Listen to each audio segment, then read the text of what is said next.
Singapore పతాకంతో ప్రయాణిస్తున్న MV వాన్హై 503 container నౌకలో సోమవారం ఉదయం అగ్ని ప్రమాదం సంభవించింది. కన్నూర్ జిల్లాలోని అజిక్కల్కు 44 నాటికల్ మైళ్ల దూరంలో ఈ ఘటన జరిగింది.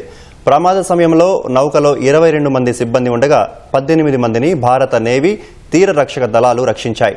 వీరిలో 8 చైనా పౌరులు, 6 తైవాన్ జాతీయులు, 5 మయన్మార్, 3 ఇండోనేషియా పౌరులు ఉన్నారని అధికారులు వెల్లడించారు. నౌకలోని మధ్య భాగంలో మంటల తీవ్రత అధికంగా ఉందని కోస్ట్ గార్డ్ తెలిపింది. 10 నుంచి 15 కంటైనర్లు సముద్రంలో పడిపోయాయని వెల్లడించింది.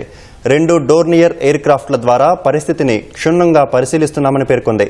శాచెట్ సముద్ర ప్రహారీ నౌకలు సింగపూర్ నౌకలోని మంటలను అదుపులోకి తెచ్చేందుకు తీవ్రంగా యత్నిస్తున్నాయని వెల్లడించింది. నౌకలో మరిన్ని పేలుళ్లు సంభవించి ఓడ నిర్మాణం దెబ్బతినే అవకాశం ఉందని ముంబైలోని మ్యారిటైమ్ రెస్క్యూ కోఆర్డినేషన్ సెంటర్ తెలిపింది. నౌక సమీపంలోకి ఎవరూ వెళ్లవద్దని హెచ్చరించింది.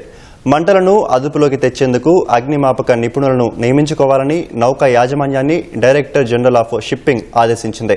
నౌకలో మంటలు అంటుకునే స్వభావం కలిగిన రసాయనాలు ఉన్నాయని అజిక్కల్ పోర్టులోని ఓ అధికారి తెలిపారు.